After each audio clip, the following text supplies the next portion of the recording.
also the importance of emotional strategies and how to deal with them. So you have written a book in managing emotions in journalism, and you're talked with more than 30 journalists and editors on how they are doing their work. How did you decide to study this topic? Why are the emotions of journalists important? Well, I think emotions of every person are important. The reason why I've been looking at the emotions in journalism is because for a range of reasons we have been completely ignoring the topic for centuries. We have came to this kind of a position where we have been juxtapositioning being emotional with being objective or detached, kind of forgetting in the middle that journalists are people and people have emotions.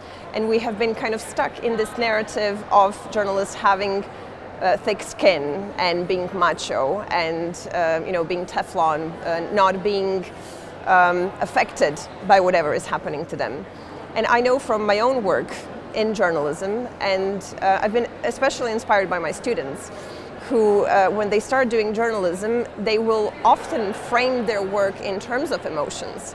They will come to me and they will say, I'm really nervous about contacting this person. Or when we have like studio exercises, you can see them being kind of really anxious, and they vocalize these things.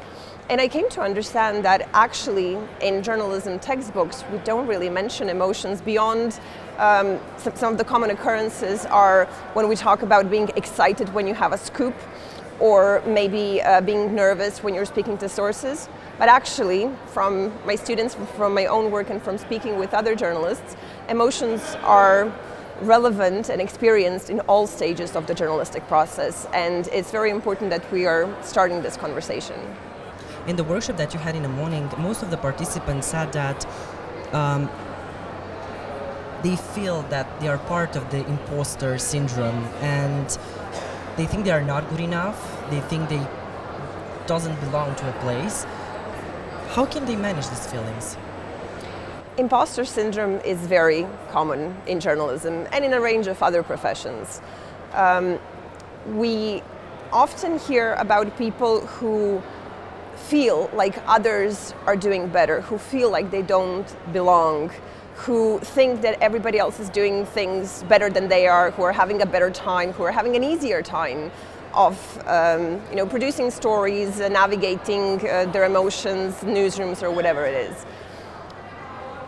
We often have this in journalism because of this culture of not talking to each other. And one of the things that I would always suggest, and I hear this very often in these workshops that have now been, I've done them over 3 continents, and usually somebody mentions kind of, I feel like I don't belong here, and that's making me anxious and nervous. I don't really feel like a journalist, everybody else is kind of better than me. Just speaking to one another usually kind of helps to kind of level the playing field, because once people start talking to each other, you realize that what's making me anxious is probably making you anxious as well. And kind of having that shared understanding of kind of we're all in this together and we're actually experiencing very similar stressors, and we're having to a large extent very similar reactions to the things that are posing challenges for us in the industry. I think that helps a lot. For example, if a journalist is anxious about approaching a deadline and he doesn't have any idea how to manage and to cope with his emotions, what technique can he or she use for dealing with anxiety? Deadline anxiety is one of the most common emotional situations in journalism, particularly now with the digitalization of journalism. As we've discussed this morning in the workshop, basically it's almost like there are no deadlines, because every second is a deadline. Whenever something happens, because of the speed of the process, it has to be out. So that anxiety that comes with, I have to publish something, but also the responsibility that you're feeling in terms of the job that you're doing. So you also feel the responsibility to do this well. That you need to do your research, that you need to make sure that the information is accurate, that you need to do well in representing your sources. That is a context that can create a lot of anxiety. A useful strategy that the journalist who I spoke to mentioned is called stepping.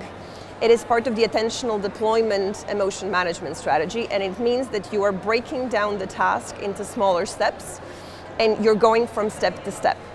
I often use the metaphor of a mountain.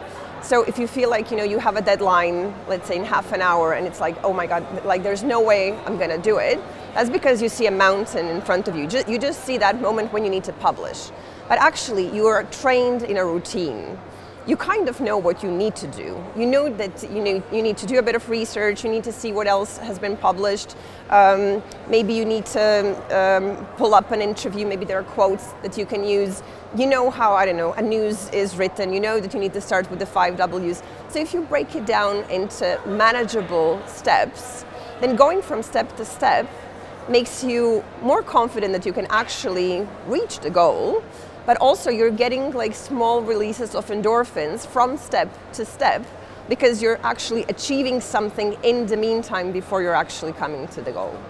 In the workshop, there are a lot of people who said that the phone addiction is one of the huge problems that we face today. What advice can you offer to people who don't have any idea how to deal with this phone addiction? I think the fact that people in the workshop who spoke about their relationship with their smartphones, I think that is the first step in realizing what your relationship with technology is, and I think self-evaluating what it means for you. People are happy with different degrees of relationships with technology. I do hear quite a lot from journalists that they are frustrated with the roles that their phones in particular are playing in their lives. So not just the work life, but lives in general. And I often joke that a lot of my journalism friends, it's like the phone is blended to their hands. Like, I don't think I've seen their hands without the phones. So I think the first step is realizing what your relationship to technology is, and if you feel that for you, there is space for improvement because it is impeding on your well-being, because it's leading to information overload, because it's leading you towards that 24/7 mindset, which can lead to burnout very often in journalism, then boundary setting as a strategy has often been mentioned. So you've mentioned at the beginning, I wrote this book, Managing Emotions in Journalism, and for it I've interviewed over 30 journalists, primarily in the UK. And some across the world, and they would often say that they are very consciously practicing introducing boundaries in their use of technology. So on a daily level, even when they are using their phones, they would, for example, delete the apps from the phones.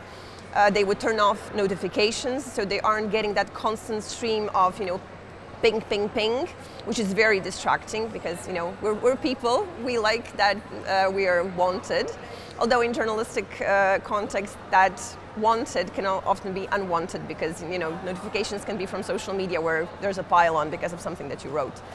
On another level, so not just kind of managing the notifications and the apps, but also some people will say that it is almost absolutely necessary to have both a work phone and your own phone. So you can turn off that work phone at the end of your shift or day or whatever, and then put it away out of sight so your brain has some space to detach from work and to recover in the meantime.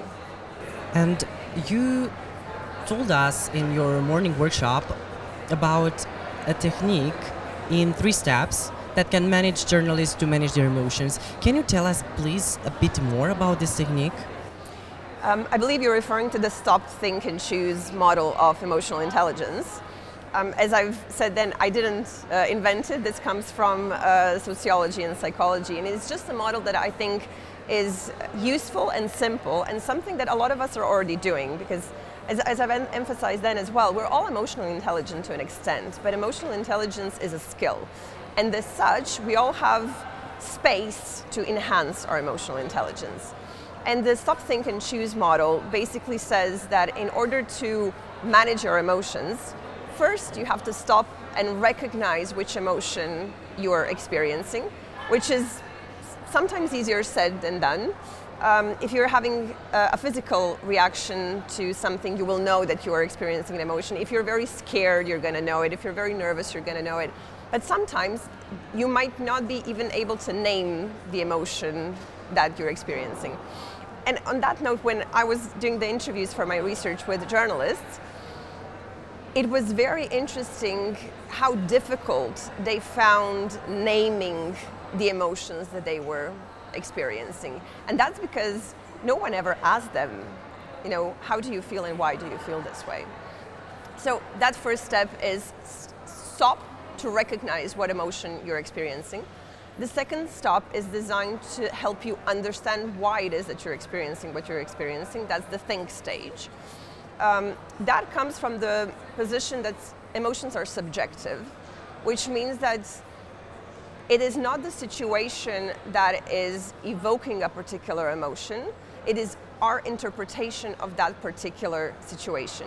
It is our beliefs, experiences, and values associated with that situation. So basically, you cannot really skip the think stage, because a single situation is likely to evoke very different emotions among different people. So you have to understand what for you personally is inducing that emotion. So you said at the beginning you felt a bit nervous. You know, the question is, why are you nervous? So what for you personally is making this situation evoking nervousness? The last stage is choose, so stop, think, and choose. Choose is the stage where you actually manage your emotions. And we all manage emotions. You know, we've been doing it and we've been learning how to do it through socialization, through speaking with our parents, observing other people. But there are basically almost a finite number of emotion management strategies. They have been identified in the work of work sociologists.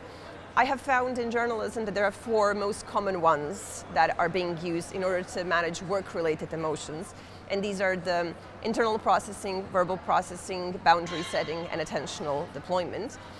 But if you are very consciously choosing what you want to do, that's the logic of the model. If you consciously choose, I want to handle this emotion by doing, I don't know, boundary setting, research tells us that even if the outcome is not as good as you would have hoped it to be, you will still feel better than if you've done nothing or have done something subconsciously, because you will feel like you're in control of what is happening. So it's not things happening to you, it is what are you doing with your own emotions and your own behaviors. And that gives you power.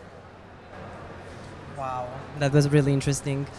Thank you so much, Maja, for being here with us today for the Voices. Thank you, everyone, and keep an eye on the Festival of Voices, and thank you for being with us.